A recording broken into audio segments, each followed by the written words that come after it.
Okay, so starting the next modelling challenge is going to be modelling a chess set. Now, I've found some reference images on the internet from back in 2012. These were done by an artist called Patrick Gosler. So all kudos to him. I'm going to use these as inspiration for the models. And these are, I would assume that we've got the pawn, the rook, the knight, the bishop, the queen and the king. So I'm going to see how these models come out, and this is going to be a little bit more advanced, so we're going to do some more advanced stuff. So I think I'm going to start with sort of the pawn and how the pawn would look, and I think I'm going to make a few little changes just so that this makes a little bit more sense. Yeah, we'll see how it comes together. So I'm going to start with a sphere shape. So we have our cube. This is our geometric cube. I'm going to go into edit mode by pressing the tab key, and then I'm going to subdivide with the right mouse click button and hit the subdivide. And I'm then going to apply. So what we'll do is we'll come in and then add a modifier. And we're going to add a subdivision surface modifier.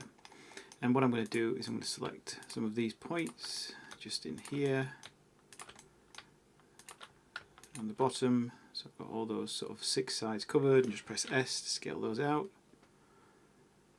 And then that's going to give me sort of a roundish shape. I'm not going to play around too much. I don't want to really get the shape too much, but as we can see, now I've got the subdivision surface modifier on, smooth shade. And I've got this sort of coolish looking object. So I'm probably going to use this subdivision surface modifier to edit that a few times. So I'm just going to change the studio type lighting to a matte cap with something shiny on, so I can see sort of how light's going to be affected. So it's got sort of studio style lighting on it. Then we can start thinking about the next part of this. So for this one's going to be, we're going to call this let's call it the steel drop. That's a piece of geometry, and I'm just going to go into edit mode, select them all, select everything with, just press A for everything, G and Z, just bring this up. And then I'm going to scale it down in Z, so S and Z, just sort of give that a bit more of a rounded shape. Just going to scale this in the Y axis, just to bring these in a little bit. That's looking pretty good. So how I wanted it to look. Okay, so the next bit I'm going to do is going to be a base around the bottom. So I'm going to use a cylinder for this. I'm just going to Shift A to add the cylinder. Right mouse click and shade that smooth, and then I'm going to go into the object data properties and change the auto smoothing on that to automatic on normals. Go into component mode, pressing the tab key, and I'm just going to use SZ just to scale this down. Just get it to a nice sort of scale point, something like this. Then I'm going to take this top ring, so I'm just going to use the Alt key and just click on one of the edges to get the ring. I'm just going to press S just to scale that in a little bit as well.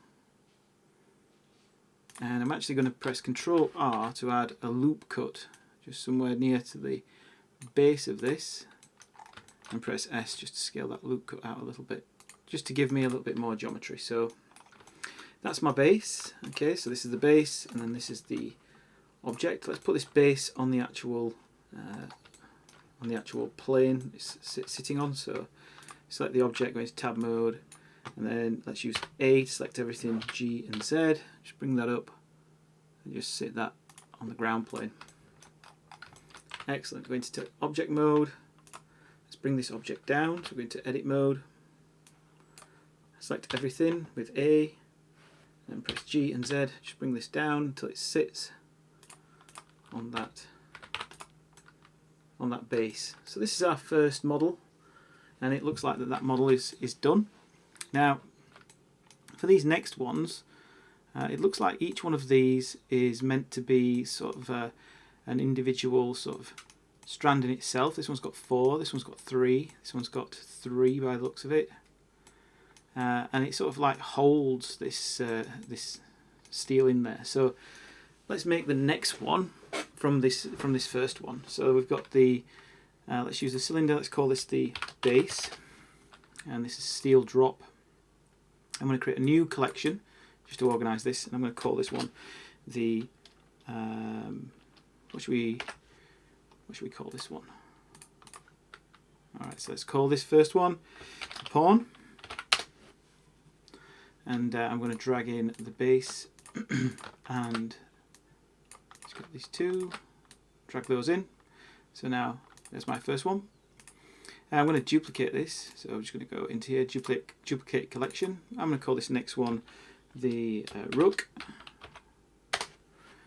Okay, and this is going to give me a new base. So let's just call this the... So I can just identify between them. And I'm going to rename the steel drop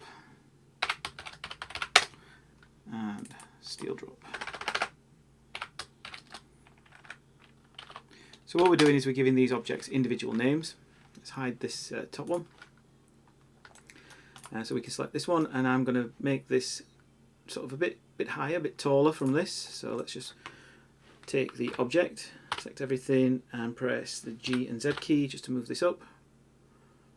And I want to make sure, using the tilde key, that I'm in the front view, just to make sure I'm in the correct view. Let's scale these in a little bit as well.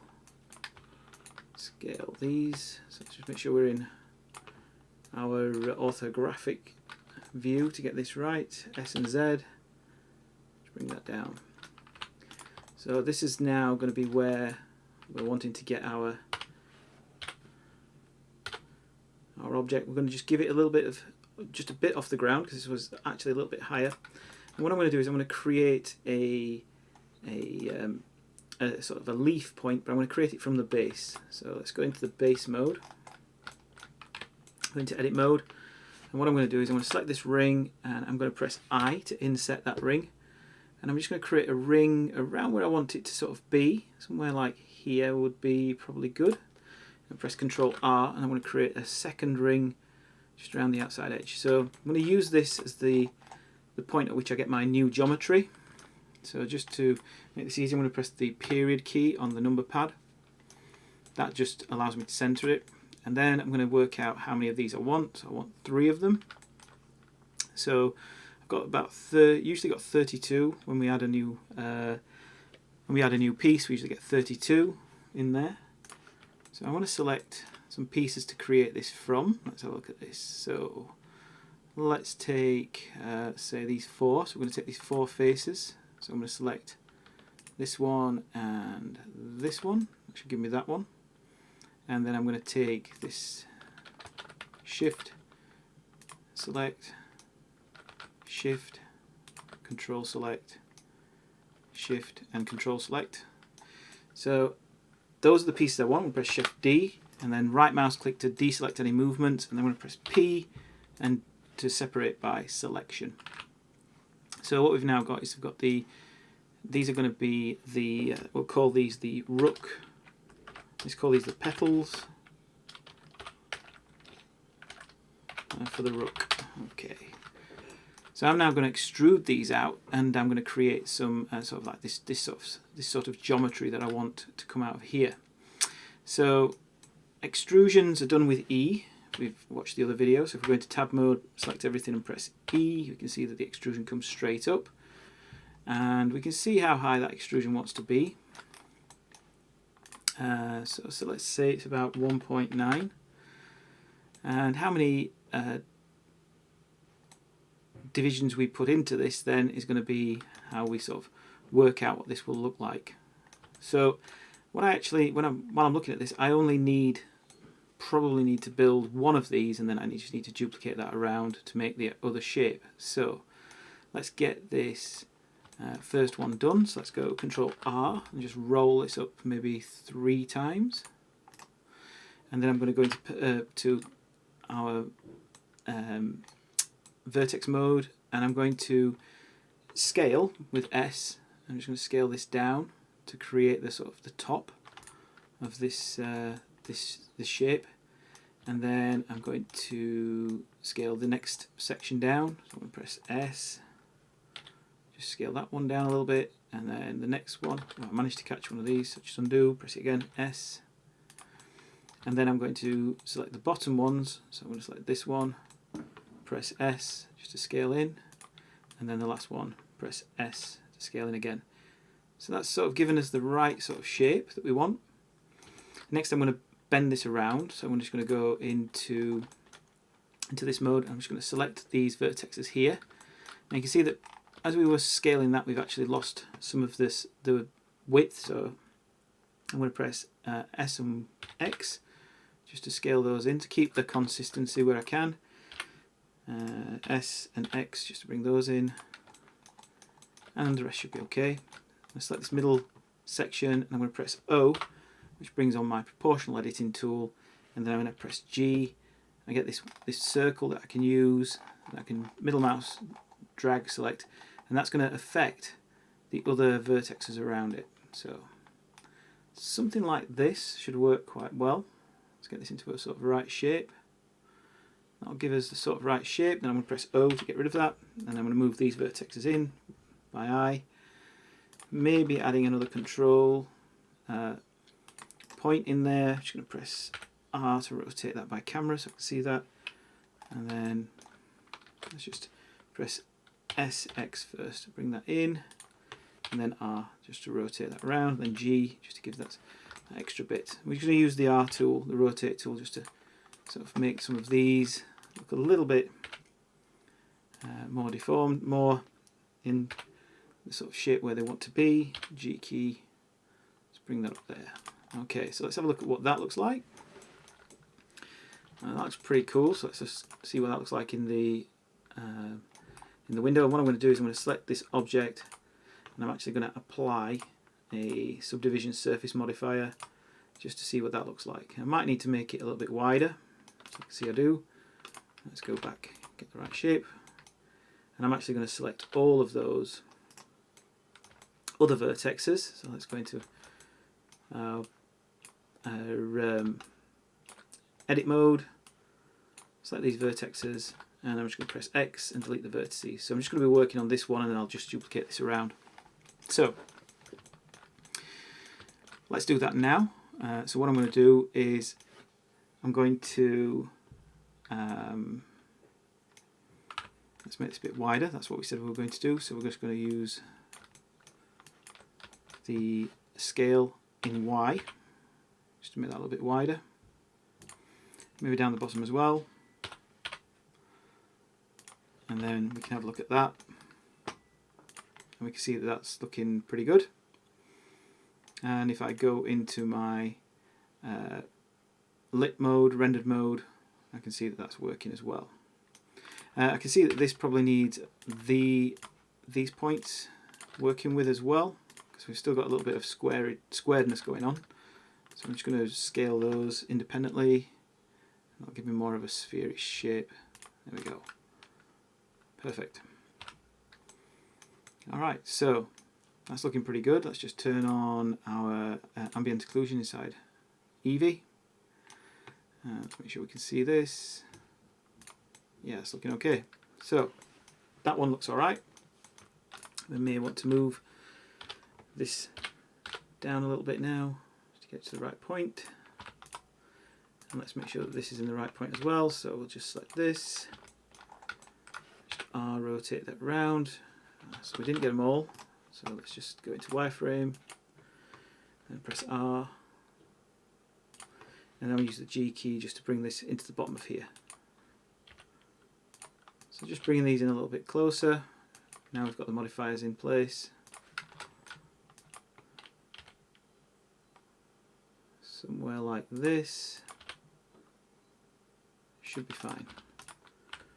Okay, so let's select this object, and then what we're going to do is we're going to use the pivot point here, which is in the center from the original model, and we're just going to press Shift D and then right mouse click, and then rather than move, I'm actually going to go in and do a rotation in around the Z axis of 90 degrees. There we go, and then I'm going to go Shift D again and do the same thing, so 180 degrees. and then Shift D again, one more time, 270. And we've got all of those in place, so we've got these petals. Then I'm just going to select the first 1, 2, 3 and 4 and just press Ctrl and J. Sorry, let's just get this right. So first of all I'm going to select these and apply the modifiers, which is Ctrl A. So let's just go in there, apply, apply, and then what I will do is I will apply this one. I'm going to select all of these and press Ctrl and J, and that just combines them together. So we've now got our second one in place. We may need to just work on the bottom of this. We might need to add a little bit more, but I'm just working on this as being so this is the rook. So I'm going to bend these petals out on top. So I'm going to go into edit mode. I'm going to select from a top view in wireframe. I'm going to select, so you can see this. I'm going to select these points here. These are the top points. Press O, and then I'm going to go into scale. I'm just going to scale those out a little bit, like this. So we should see with a bit more S. There we go. So we're just scaling those out, just creating that sort of crown type shape. And then we might want to select some nearer the bottom. So let's just drag select some of these, and then just press S again, but with proportional model object on, and just bring them in a little closer. So now we should have our next piece done. And we might add another subdivision modifier on that just to turn it into something that looks good on the render. Okay, so we've now got our two pieces, 1 and 2. The second one does need, so what I'm going to do is I'm going to take the steel drop from this and I'm going to duplicate it into the pawn one. So I'm just going to go Shift D and just drag and drop that in, and then I'm going to delete the pawn one, the first one, and this one we'll call Rook. Rook number, caps lock on, and we use this one just to be pawn. There we go. So the two of them are working. We can see we've got pawn. This needs probably a little base thing just to be made for this. So let's just do that, just so that it sits. Go into here, select this object. Select this vertex and G and Z. I'm just going to scale these together. So let's go into a wireframe, make sure we get everything. Turn off proportional editing, which is O. There we go. And then select everything, G, Z, bring that down. And that's our first piece completed. Not going to worry about too much about the bits that go with it. But that's the first one, and that's the second one. And then I'm going to make the third one, which is going to have a bit of a twist around it. So we're going to have these. I'm going to have two of these on each side. Sorry, one of these, and then the two on each side are going to come up around, and the third one will come up around as well. So I'm going to use these on this one, but we're going to be using them a little bit more interestingly, hopefully, with some more modifiers.